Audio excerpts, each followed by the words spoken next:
Cuando se toca esta clase de temas, es un asunto de mucho interés público, principalmente porque abarca parámetros muy amplios del Adabar y que tienen referencias muy apegadas a profecías actuales. Esto conlleva mucho estudio y se hace con el único propósito de dar a conocer puntos basados plenamente en la Torá y Tanakh, y que han sido descartados y pasados por alto por la religión, que ha desvirtuado todo para con ello engañar a gran parte de la población. Todos nosotros que amamos escudriñar de forma muy sistemática y profunda las escrituras, no nos quedamos solo con lo que nos dicen, sino vamos más allá. Nuestra misión en este estudio será brindar aspectos todavía desconocidos del anti-Mashiach, puntos no tomados en cuenta por la gran mayoría de las personas y que hasta el día de hoy podemos decir son muy valiosos para el conocimiento general. Esto se debe comprender de forma muy sencilla para poder ser usado como una herramienta importante y con ella prepararnos de la mejor manera para lo que se aproxima. Sean bienvenidos, amados Ajin Hayot, todos ustedes que se mantienen firmes y decididos a seguir a nuestro don Yahshua HaMashiach, dando toda la cabota al que vive por siempre, Yahweh de los ejércitos.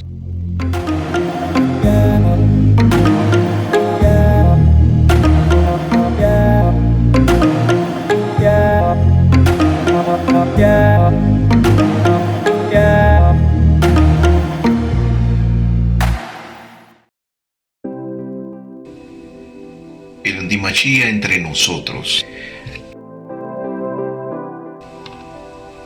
En Galut 13:18, la versión hebrea, dice lo siguiente: aquí existe sabiduría, busquen entendimiento, porque quien la tiene calculará el número de la bestia, porque es un número de hombre y su número es abominación.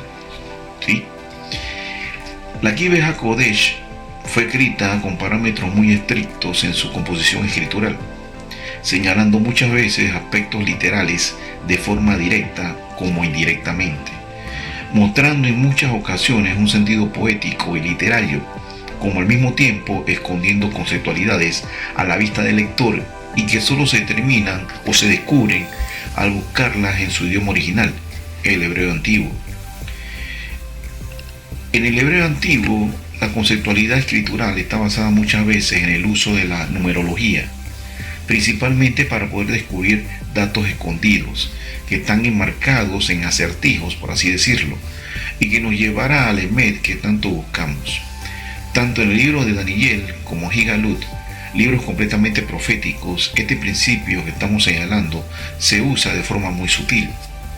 Al decir esto, nada tiene que ver la Cábala ni el Zohar, ¿verdad?, como hace el judaísmo. ¿Sí? Y esto tenemos que darlo muy claro, amados. Lo que vamos a hablar nada tiene que ver con estas doctrinas esotéricas. Muy bien. La versión griega antigua, Apocalipsis 13:18. Aquí existe sabiduría, hay entendimiento, calcula el número de la bestia, porque es número de hombre, y su multitud es chi, si, estigma. Vámonos a la Reina Valera 1960. Apocalipsis 13:18. Aquí hay sabiduría. El que tiene entendimiento cuenta el número de la bestia, pues es el número de hombre, y su número es 666. De las tres versiones mostradas, podemos decir que todas dicen Emet. Al verlas y leerlas pareciera que hubieran contradicción entre ellas, pero no es así. La conceptualidad de cada una está basada en su traducción, poco o mucho conocimiento establecido de la misma manera. A través de los siglos este conocimiento se ha mantenido escondido. Los conceptos que hoy en día vamos a descubrir podrán ayudarnos a comprender con mayor exactitud toda la escritura y adentrarnos mucho más a conocer las interioridades de la bestia, como lo llaman muchos. Este pasú 18 al Sefer de Galut, al leer los diferentes contextos escriturales mencionados, podemos observar que todos los textos son muy parecidos entre sí, pero difieren al final del verso, mostrando cada uno una traducción distinta, creando controversia uno con el otro. Iremos analizando a cada uno de ellos, explicándolos de forma sencilla y objetiva. Hebreo antiguo. Porque es número de hombre y su número es abominación. La palabra hebrea abominación es Maos, concordancia Strong H 3973, desecho, abominación, la cual deriva del verbo hebreo más, concordancia Strong H 3988, abominar. Ahora bien, el valor numérico de Maos es Men, con valor 40, la Baf con valor 6 y Samek valor 60. Esto, como dijimos, amados, es de cierta manera los valores que al escribir esta palabra hebreo se le brinda, ¿sí? Eso nos da un total, ¿verdad?, numérico de 106, número de la bestia, ¿sí? Número de la bestia. Eso es igual a 1 más 6 igual a 7. El 7 es un número perfecto en la cultura hebrea. Por ende, representa al héroe de Israel. Pero al tener la bestia 106, lo que trata de decirnos la escritura es que este es un imitador, ¿sí? ¿Y a quién imita? Al Mashiach de Israel, el enviado de Yahweh. Esta palabra hebrea nos brinda conocimiento, abominación, pero debemos notar que la filosofía griega cambia el concepto hebreo, establecido en el libro de Gigalut, al traducirlo usando su propia interpretación filosófica, la cual señala una serie de números que son 666, que tiene un significado muy diferente y aporta confusión y duda hacia la verdadera enseñanza. Ahora bien, en la actualidad se ha mantenido este concepto, el uso del número 666, para identificar a Antimachía, y que explicaremos su significado inmediatamente. Aquí se utilizó la siguiente metodología. Al traducirlo al griego antiguo se cambió la palabra hebrea Maos por nomenclatura griega, dando al descubierto un número diferente. Griego antiguo, porque es número de hombre y el número es chi, si, estigma. Valor numérico del chi, 600, si, 60 y estigma, 6. Esto viendo de lo que representa el alefato griego, ¿sí? El griego antiguo. Estos valores usted los puede encontrar en una enciclopedia basada en este idioma. Muy bien. El número 666 descubre al enemigo viéndolo desde una perspectiva griega, ¿sí? No hebrea.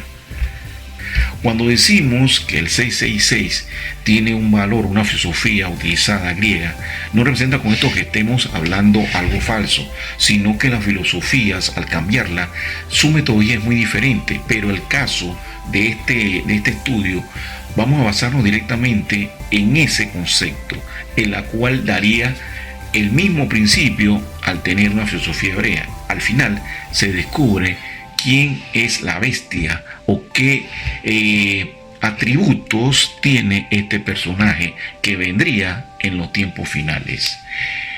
Bereshit 3:15. Pondré enemistad entre ti y la mujer, entre tu linaje y el suyo. Este te golpeará la cabeza y tú le herirás el talón. Esta profecía de Bereshit 3:15, amada Mishpahá, señala una verdad que se manifiesta en Gigalut 13:18. Tiene en cierta manera relación, la cual indica la rivalidad entre dos bandos, estirpe o linaje de Hasatán versus estirpe y linaje de la mujer. Deseo que no se malentiendan mis palabras, pues en ningún momento hablamos o nos referimos a extraterrestres o reptilianos entre los hombres, sino a la lucha de dos bandos rivales de seres humanos, que desde la creación han mantenido esta disputa: hombres desobedientes y malvados versus hombres obedientes y bondadosos. Hombres de carne y hueso que a medida de la historia de la humanidad han desechado la palabra de los Yahweh y la han desobedecido una y otra vez. Ejemplo de ello: Caín, Lemech, Ham, Milro, Balaam, Yahudá Iscariote, etc. hombres de carne y hueso que a medida de la historia de la humanidad, ¿verdad?, han glorificado a su Elohim Yahweh y han obedecido plenamente su palabra, ¿sí?, demostrando con esto fidelidad y lealtad. Ejemplos: Adán, Set, Noé, Abraham, Jacob, Rey David, Yahshua HaMashiach. Bereshit 3:15 nos señala que el linaje de la mujer, ¿sí?, que recae en Yahshua HaMashiach, golpearía la cabeza del linaje de la serpiente, Anti-Mashiach, y este le mordería el talón. Todo en un escenario entre seres humanos, el bien contra el mal. A todo esto, centrémonos en el Anti-Mashiach o la bestia, personaje antagónico y uno de los principales actores de esta trama. Siempre se ha pensado que este líder de la oscuridad e hijo de Satán tendría un papel solo protagónico y esencial en los tiempos finales o últimos días de la humanidad. Pero la Torah nos muestra que no ha sido así. Satán siempre ha buscado la manera de destruir a la humanidad, mucho antes de que se termine su tiempo en esta tierra, pues desea fervientemente acabar con la hegemonía del Creador y demostrar con esto su gran equivocación al escoger a los seres humanos como su creación máxima y darle tantos privilegios, ¿verdad?, en la cual él sostiene no merecemos por ser de menor grado que los seres celestiales. Muy bien, al describir y señalar el número de la bestia 666 griego, porque eso es lo que estamos analizando el día de hoy, utilizaremos, ¿verdad?, esta manera para poder identificar puntos específicos de la escritura y que compararemos en un futuro próximo con el pensamiento hebreo en un estudio posterior. Lo que representa el 106 hebreo o Maos, abominación, lo dejaremos para un estudio posterior, como hemos dicho. Ahora, al hacer esto nos ubicaremos completamente en la enseñanza y lo que queremos mostrarle, ¿verdad?, a todos ustedes, amados Sajín Hayot. Este número 666 no es para nada algo arbitrario o sin valor escritural como se ha hecho pensar, porque lo que sucede, la posición en la escritura tiene conceptos filosóficos que, dependiendo de la manera en cómo fueron escritas, usted puede encontrar una verdad oculta, y es eso lo que queremos mostrar el día de hoy.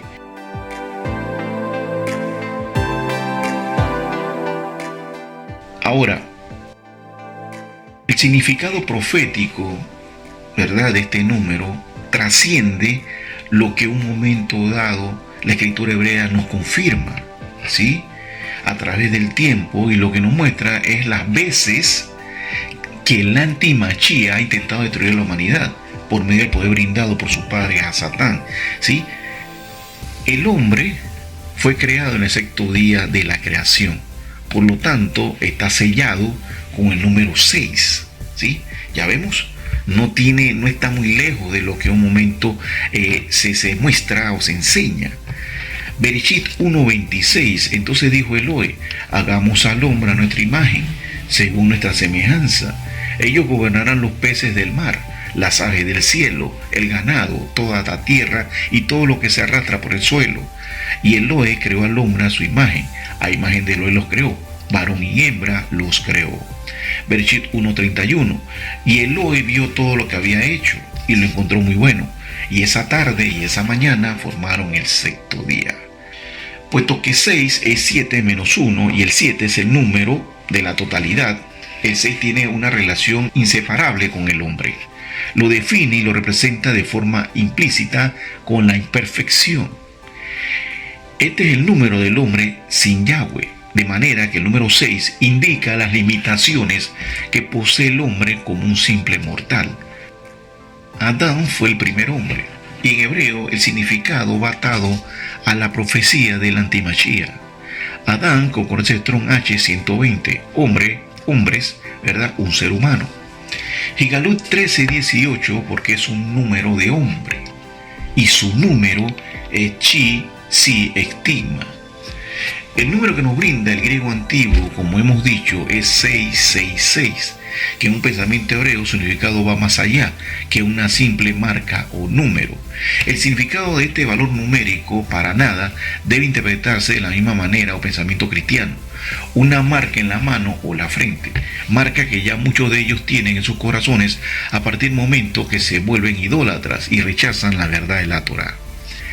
El número 666, amada Mishpahá, nos indica las veces que este espíritu demoníaco o impuro se ha levantado en posesiones humanas, hombres, a través del tiempo. Eso es lo que realmente se debe escudriñar.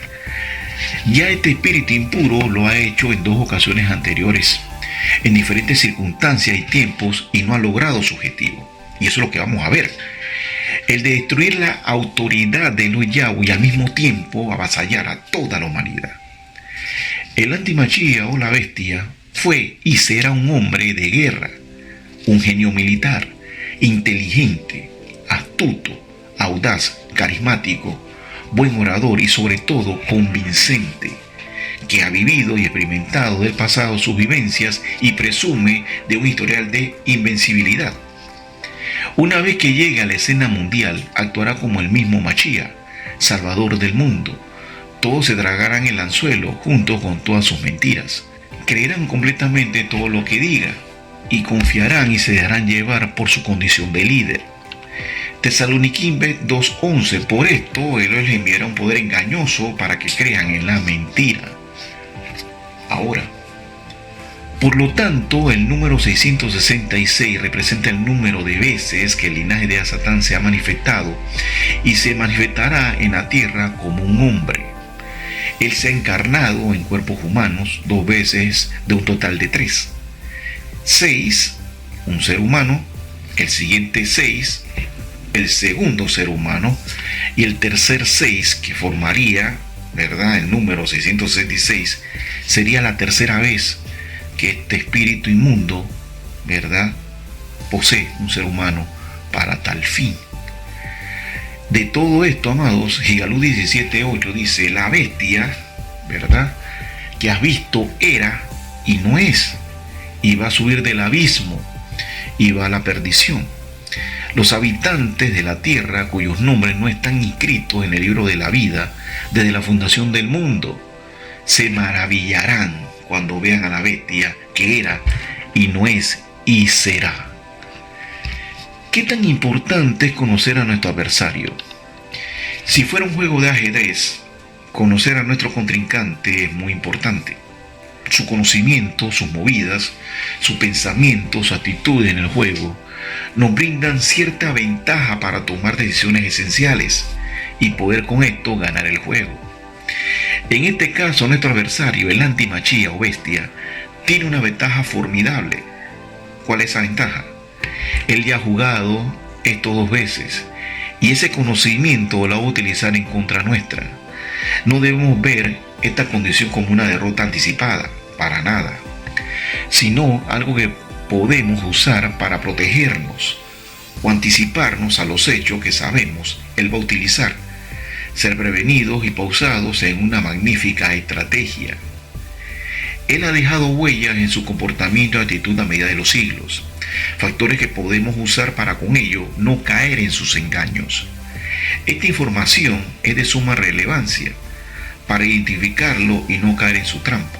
Ya dijimos que Él se ha manifestado 2 veces en el pasado y que solo tiene una tercera y última oportunidad para cumplir su misión. Por medio de la Torah y la Tanaj descubriremos quiénes han sido estos hombres, donde este espíritu aborrecible, ángel caído, se ha manifestado con referencia de forma muy clara y precisa con lo que vamos a señalar y todos los hechos que vamos a vivir muy pronto. Estos 2 hombres fueron, porque ya fueron hombres del pasado, grandes guerreros, fueron reyes, tienen ciertas cualidades que se pudieron notar y que la Torá nos brinda de una forma muy acentuada. Estos 2 hombres fueron: 1, linaje de la serpiente, que representa a Satán, Bereshit 3:15. Como hemos dicho, estos 2 varones de la antigüedad fueron reyes, pero fueron perversos, fueron malvados, fueron desobedientes a Yahweh. Por eso son hijos del adversario. 2. Sus creencias están volcadas al paganismo. Daniel 11:35. Fueron reyes. Daniel 8:23. Ese es el punto 3. El punto 4. Fueron excelentes guerreros. Gigalut 13:4.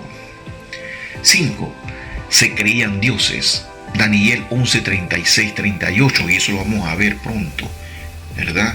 Con lo que vamos a hablar de estos dos personajes. Los dos se creían dioses por encima de Elohe, ¿sí? Entonces son características que vinculan cómo se presentará el antimachía en un futuro, porque ya está entre nosotros. Punto 6. Su apariencia fiera era igualada a la de un leopardo. Gigalut 13:2.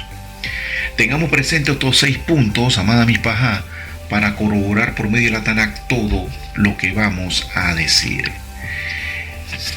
El primer ser humano que tuvo, ¿verdad?, que sirvió como vasija a este espíritu impuro fue Nimrod, ¿sí? Bereshit 10:6. Los descendientes de Ham, Kosh, Misrayim, Put y Canaán. Kosh además procreó a Nimrod, quien fue el primer hombre heroico en la tierra. El primer hombre usado como armazón por este espíritu inmundo, demonio, fue Nimrod, hijo de Kosh, nieto de Ham, bisnieto de Noé. Hasatán, al ver que Elohe Yahweh había destruido toda la creación, tanto a hombres como a bestias, por medio del gran diluvio, se puso a trabajar. Elohe Yahweh dejó tan solo 8 personas que en la práctica supuestamente todos eran fieles al Shaddai. Si esto era así, entonces, ¿cómo entró el mal nuevamente a la humanidad? ¿Sí? ¿Cómo se explica eso? Por medio del corazón, ¿verdad?, de Ham, hijo de Noé. Bereshit 9, 20, 27. En Bereshit 10:9 nos dice sobre Nimrod: fue un heroico cazador por la gracia de Yahweh. De ahí el dicho como Nimrod, un heroico cazador por la gracia de Yahweh. Nimrod, concordancia Strong H 5248, un hijo de Kosh y fundador del reino de Babilonia. Nombre propio masculino. Nombre propio ligado de forma directa con Minra. Concordancia Strong H 5247, ¿sí? Lugar de leopardo, un lugar al este del Jordán, ¿sí? Vamos a enlazar todo esto para poder entonces simplificar la enseñanza y poder expresar de una forma sencilla el porqué y la razón de todo lo que vamos a hablar, amada Mishpajá. Nimrod era descrito como un leopardo, sagaz cazador. Como sabemos, un cazador es alguien que tiene mucha experiencia en capturar, matar, destruir y devorar lo que caza. Virtudes que para nada eran desconocidas para Nimrod. Sabemos también lo que dice de los leopardos: no pueden cambiar sus manchas. Esto no es más que la patente que demostrará una característica de ambos hombres, donde se pone una cualidad específica que diferenciaba al antimachía o que diferenciará al antimachía de cualquier otro ser humano. ¿Sí? Bereshit 10:10. La base de su reino fue Babel, refiriéndose a Nimrod, Erech, Akkad y Calmel, de la tierra de Shinar. De esa tierra salió Achur y edificó Nínive, Rehobot, Ir, Kelá y Resén, entre Nínive y Kelá. Esta es la gran ciudad, ¿sí? El espíritu del antimachía primero tomó posesión del cuerpo de Nimrod, que fue el primer rey sobre la humanidad, rebelde después del diluvio. Lo que movía tanto a Nimrod y lo permitió hacer grandes hazañas fue su incontrolable sed de conquista, poseer territorios vastos y proclamarse rey absoluto de todos ellos. Babel, su ciudad principal, se encuentra en la zona conocida entonces como Shinar y que actualmente es Irak. Nimrod fue el primer potentado sobre la tierra, fue el primer tirano, hombre fuerte y dictador en ella, y su reino fue el primer reino en el mundo. Era hombre audaz, arrogante, desafiante e insolente ante la presencia de Elohe Yahweh. Incluso blasfemaba su nombre, cuantas veces así lo deseaba. Este comportamiento de no temer a Elohe Yahweh es clásica conducta de Hasatán. Gigalut 12:10. Y oí una gran voz en el cielo que decía: ahora que ha llegado la salvación y el poder y el reino de nuestro Elohe y la autoridad de su Machía, porque han arrojado al acusador de nuestros hermanos, el que los acusaba día y noche delante de nuestro Elohe. A medida que fue extendiéndose el poder de Nimrod, así también lo hacía el antimachía, que extendía su influencia por todo el mundo, llevando desasosiego, injusticias y destrucción. Bereshit 11:1. Todos en la tierra tenían el mismo idioma y las mismas palabras, y mientras emigraban desde el oriente se encontraron un valle en la tierra de Shinar y se establecieron allí. Se dijeron unos a otros: vengan, hagamos ladrillos y cosámoslos. El ladrillo les servirá de piedra y el asfalto les servirá de mezcla. Y dijeron: vengan, edifiquemos una ciudad y una torre, cuya cúspide llegue al cielo, para hacernos famosos y para no dispersarnos por todo el mundo. Yahweh bajó a ver la ciudad y la torre que habían edificado los hombres, y dijo Yahweh: si siendo un pueblo con un solo idioma para todos, y así es como han empezado a actuar, entonces nada de lo que se propongan hacer estará fuera de su alcance. Así que bajemos y confundamos allá su idioma, de modo que ninguno entienda el habla del otro. Así lo esparció Yahweh de allí sobre la superficie de toda la tierra, y dejaron de edificar la torre. Por eso se le llamó Babel, confusión, porque allí confundió Yahweh el idioma de toda la tierra, y de allí lo dispersó Yahweh sobre la superficie de toda la tierra. Podemos leer que cuando comenzó la construcción de la torre de Babel, toda la tierra hablaba una misma lengua, era el mismo idioma. Las personas eran rebeldes, desafiantes y querían llegar literalmente a la presencia de los Yahweh. Intentaron construir una torre que llegara hasta el mismo cielo, no porque amaban a los Yahweh o querían adorarle y darle honor. Su motivación era clara, ¿verdad? Vamos y hagamos un nombre y hagámonos famosos para que no seamos dispersados. Estas personas estaban desafiando a los Yahweh. ¿Y quién era el promotor intelectual y de esta desobediencia e incitador de tal rebeldía? No había otro que Nimrod, rey de Babel. El pensamiento y la acción que tenía Nimrod está muy clara: retar al Shaddai en su propio territorio, el cielo. Yahweh Elohe había destruido toda la maldad que existía en la tierra por medio del diluvio. Esto no fue de agrado para Satán, y sus instrucciones para su hijo, el antimachía, eran muy directas. Él construiría una torre lo suficientemente alta para llegar al mismo cielo, para retar a Elohe en su misma cara y a ver si se atrevía a hacerlo de nuevo. Nimrod, en su ignorancia, perversidad y ceguera espiritual completa, pensaba que Yahweh Elohe tendría que ahogarse a sí mismo en sus propias acciones, repetir y enviar otro diluvio, rompiendo el pacto hecho con Noé y quebrantando así su palabra. Bereshit 9:1-17. Yahweh Elohe de Israel no es hombre para mentir, ni mucho menos contradecirse. Él es perfecto. Benibar 23:19. Esta agresión ejecutada por Nimrod está implícita en sus acciones. Vamos tras de ti, Yahweh. Vamos a invadir tu dominio. Vamos a derrocar tu reino, porque queremos vivir como nos da la gana. No queremos rendir cuentas a nadie, ni te queremos por Elohe sobre nosotros. Ese era el pensamiento que proyectaba Nimrod a todo su pueblo, ¿sí?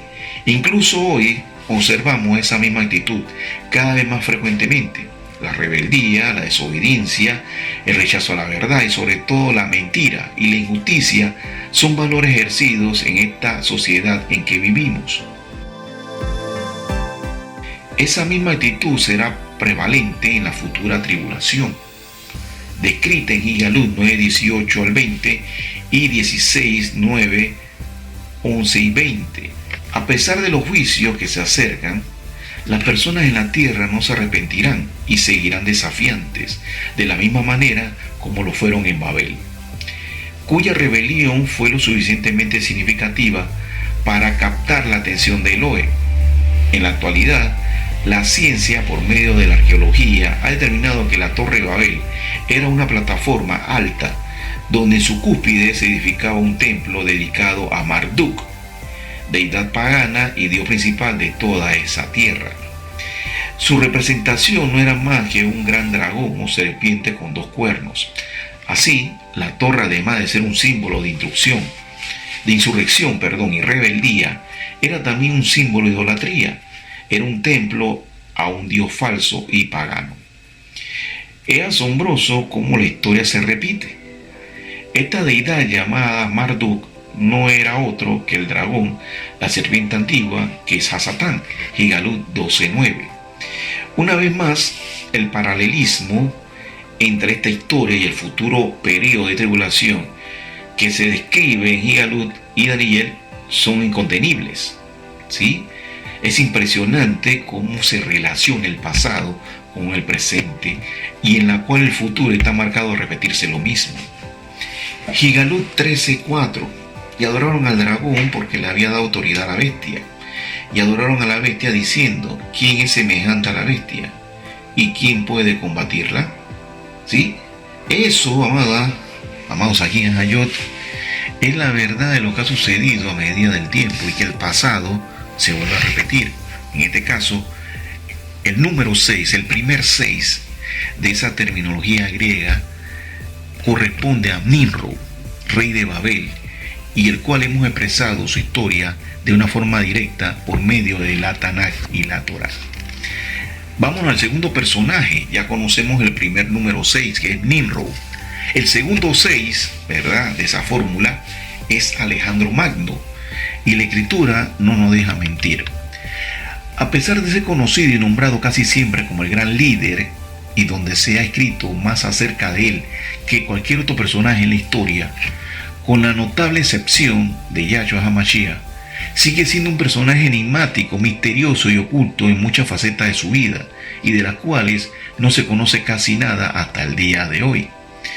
Sus extraordinarios logros casi sin precedentes, su voluntad de hierro, su personalidad soberbia, arrogante, dinámica, su rapidez, brillantez de juicio, su ingeniosa táctica militar y su ferocidad hacia la oposición, sus conquistas y victorias, su inteligencia y talento, su don de mando, su destreza para liderar y obtener de sus súbditos lo mejor de cada uno. En verdad le valieron el título del Grande.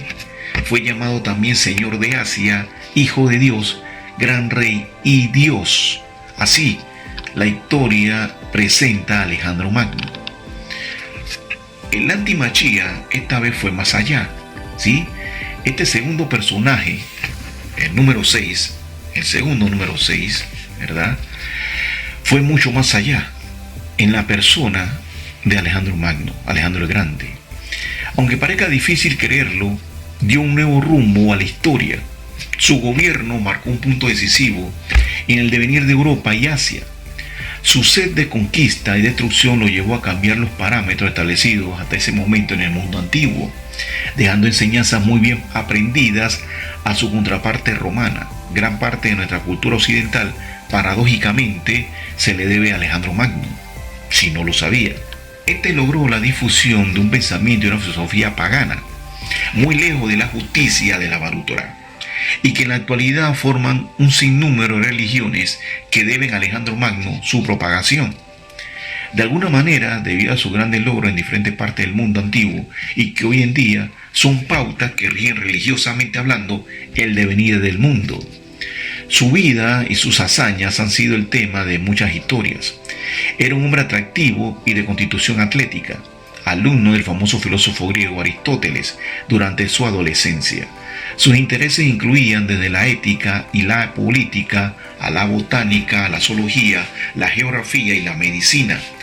Su principal interés, sin embargo, era la estrategia militar, en la que se destacó desde su juventud. Se pensaba que era el hijo de Filipo II de Macedonia, pero tanto su nacimiento como su muerte están rodeados de mucho misterio. Era mucho más allegado a su madre, Olimpia, de la cual heredó su carácter fuerte, voluntarioso y apasionado. Alejandro, a la edad de 20 años, sucedió a Filipo II en el trono. Hacia el final de su vida, requirió de las provincias griegas aceptar su deidad y adorarlo como Dios. Se creía que él era más que un simple humano, y sus súbditos cumplieron con su exigencia.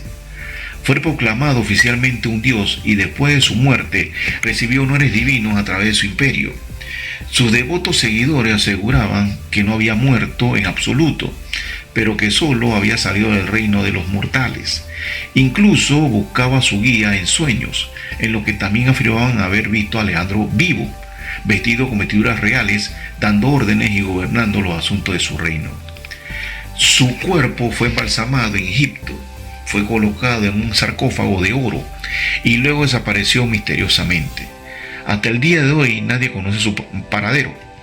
Una vez Ptolomeo, general del ejército, amigo cercano de Alejandro y futuro gobernante de Egipto, dijo que durante su marcha casi fatal a través del desierto de Libia para visitar el oráculo de Amón, Alejandro había sido orientado por dos serpientes que hablaban. Berechit 3:1-4. Daniel 2:39. Después de ti se levantará otro reino inferior al tuyo, y otro tercer reino de bronce, el cual dominará en toda la tierra. El reino de Alejandro Magno es representado como reino de bronce. En hebreo antiguo la palabra bronce tiene un significado muy peculiar, la serpiente. Nahash, concordancia Strong 5174, ¿sí? Y 5175. Metal, bronce, serpiente, culebra, serpientes o la serpiente. El reino de Alejandro fue el reino de la serpiente, ¿sí? Vemos las comparaciones con Nimrod y Alejandro son iguales. Esto se debe a que Alejandro es el hijo de la serpiente antigua, del linaje de Hasatán. Él era el antimachía en tiempos antiguos. Como hemos dicho, el segundo número 6. Daniel 8:5. Mientras yo estaba considerando esto, vi que un chivo venía de la parte del oeste, sobre la superficie de toda la tierra, pero sin tocar la tierra. Aquel chivo tenía un cuerno muy visible entre sus ojos. Fue hasta el carnero que tenía los dos cuernos, al cual yo había visto, pero estaba de pie delante del río y corrió contra él con la ira de su fuerza. Vi que llegó al carnero y se enfureció contra él, lo golpeó y quebró sus dos cuernos, pues el carnero no tenía fuerzas para quedar en pie delante de él. Por tanto, lo derribó a tierra y lo pisoteó. No hubo quien librara al carnero de su poder. Aquí vemos simplemente la destrucción del imperio persa por medio de Alejandro Magno.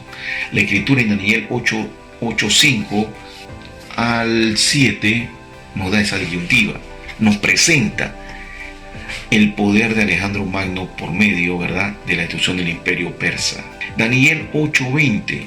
En cuanto al carnero que has visto, que tenía cuernos, estos son los reyes de Madai, ¿sí?, de Persia, y de Paras. El chivo es el rey de Yahua, o sea, Grecia, y el cuerno grande que tenía entre sus ojos era el primer rey, en este caso, Alejandro Magno.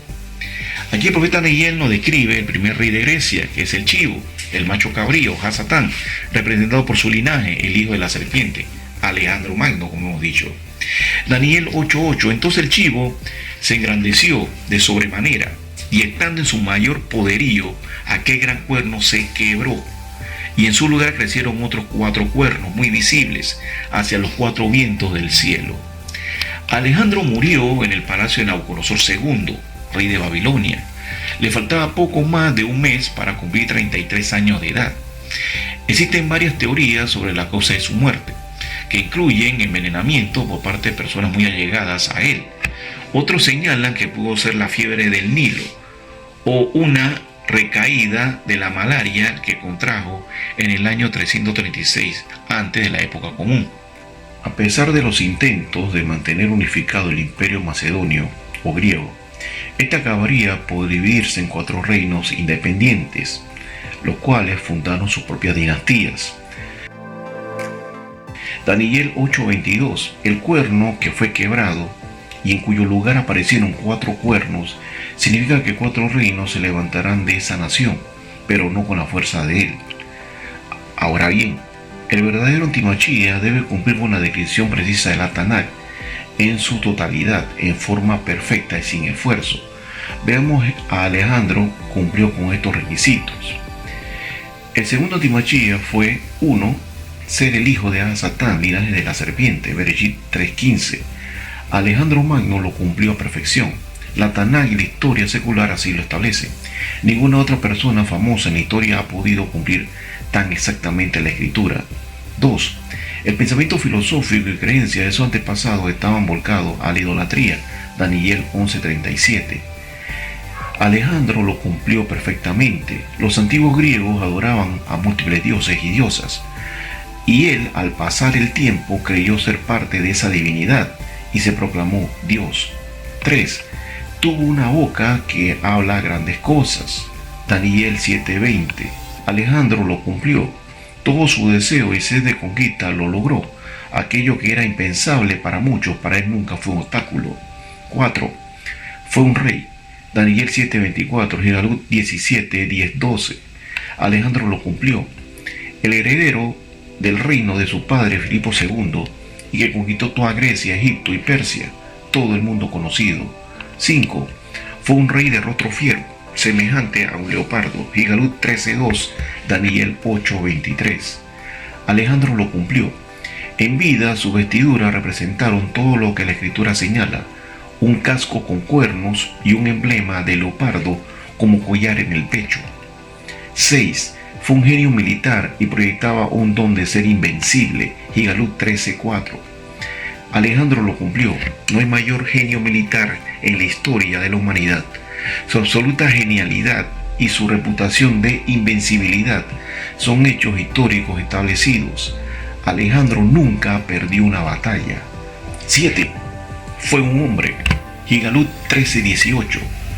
También se cumple. Hijo de Filipo II de Macedonia y de Olimpia, hija de Epiro I, rey de Molosia. Tanto Daniel como Yohanan el Talmid dan la misma descripción sobre el rey de Grecia, Alejandro Magno. Ninguna otra personalidad se describe en la Biblia Judía tan perfectamente con el simbolismo de un leopardo como ha podido observarse. El antimachía se ha manifestado ya en 2 ocasiones al mundo, comportándose de forma despiadada y cruel, en ambos casos llevando destrucción y matando todo aquello que se le oponía. No se necesita torcer, manipular o distorsionar la escritura para que se acomoden a la personalidad de la bestia. Más bien, estos 2 personajes la cumplen a la perfección y al pie de la letra. Este espíritu jactancioso, maniático y rabioso que representa al antimachía o bestia en forma humana, recibirá la adoración y gloria que siempre ha anhelado por corto tiempo. Gigalut 13.4. Ahora, su última y desesperada oportunidad de destruirnos se acerca. Estamos viviendo los días finales descritos en los libros de Daniel y Gigalut, y desencadenará todas las profecías que hacen falta. Resumiendo lo que la Tanaj nos ha mostrado el día de hoy, el antimachía será: 1. Será linaje de Satán. 2. Será un rey. 3. Su nombre está unido al número 6, número de hombre. 4. Estará muy ligado al simbolismo del leopardo, de la misma manera como lo estuvieron Nimrod y Alejandro Magno. 5. Estará ligado de forma directa al Medio Oriente. Sus antecesores murieron en Babel y él vendrá del este. 6. Será un excelente estratega militar, político elocuente y convincente orador. Gigalut 17.10. Y son 7 reyes, 5 han caído, 1 está y el otro aún no ha venido. Y cuando venga debe quedar solo por un breve tiempo. La bestia que era y no es, también es el 8º y procede de los 7 y va a la perdición. El último antimachía cumplirá con esta profecía. Los reinos mencionados en Gigalut 17.10 en orden son: 1. Egipto, Asiria, Babilonia, Persia y Grecia. 5 han caído. 2. Roma, 1 está. Y cuando hablamos de Roma nos referimos a toda esa cultura occidental existente en la actualidad. 3. Islam, otro aún no ha venido. ¿Sí? La gran religión oriental, violenta y bastante estricta. 4. Grecia, fue el 5.º imperio, la bestia que era, donde la bestia se manifestó por segunda vez. 5. El octavo imperio o rey también es el quinto y el último antimachía. Alejandro Magno murió en Babel, territorio donde gobernó Nimrod, territorio de donde saldrá el último antimachía. La antigua Mesopotamia, territorio árabe en la actualidad y con una religión muy violenta, el Islam. 6. Por lo tanto, él procede de los 7, porque es el quinto y el octavo rey. Así como poseyó a los dos grandes líderes mencionados, Nimrod y Alejandro Magno, vasijas que le sirvieron a sus propósitos, así vendrá por tercera vez desde el este para destruir y matar.